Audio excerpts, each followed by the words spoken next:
have recently found myself in a relationship with a friend that is degrading to a point where she's stepping all over my boundaries and I'm floundering at trying to set them. And she's continually abusing them. It's causing me a lot of anxiety and a lot of frustration.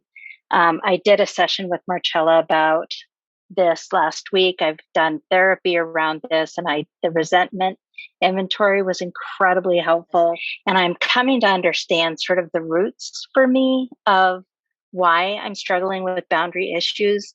And Marcella, when we did our session the other day, and this often happens for me, is things will start to unfold in this session, but then afterwards, things continue to unfold, and I'm in a very different place than I have been because I really uncovered a lot of the roots of why this is where this is and why I am the way that I am. And part of it we touched on was that it was dangerous for me to say no as a child. I had a brother that was a psychopath that was very, he tortured me and he was very abusive, and saying no to Randy was dangerous. And I also have been dealing with body shame issues, and I have decided this summer that this was my time to tackle that as the ultimate act of self-compassion, is to stop hiding myself from myself.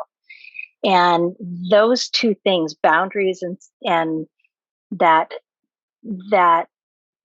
hiding myself from myself, really merged after my conversation with Marcella through a dream that came to me where my little version of myself came and had a conversation with me. The next morning, I came to the stark realization that I used my body to say no.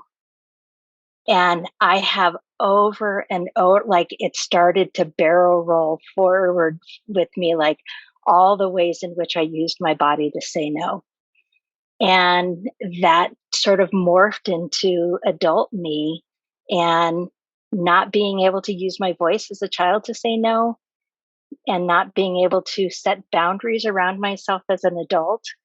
And this is coming up for me in my life right now for a reason. But the minute I made that discovery, and I have to admit that some of the ways in which I used my body to say no were really hard to see. And that day, I spiraled out of control to a point where was sitting there with a tray of tater tots at the end of the day going, "What are you doing? Why are you eating tater tots?"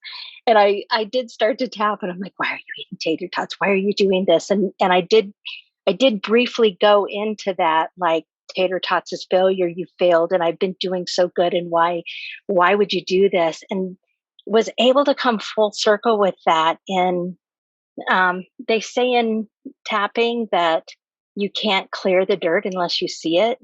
And I know that the tater tots now was a profound, like, I have uncovered some bedrock issues that I can now see and I can now start to begin to work with. It's messy. It's okay to be messy. It's okay to flounder through this. It's okay. But I know unequivocally right now that it's time for me to take a stand for myself. It's time for me to use my voice to say no. It's time for me to stop using my body to say no. I heard somebody say once, like, if you get a flat tire, you don't just go around and shoot all the rest of the tires. That at that point, like, to be able to stop halfway through that and go, "What are you doing? Why are you doing this?" And see it as that the secret wisdom of sabotage, if you've taken that class, is to see it for what it really was and then course correct, and know that what I really ultimately want to do is take a stand for myself and nurture myself.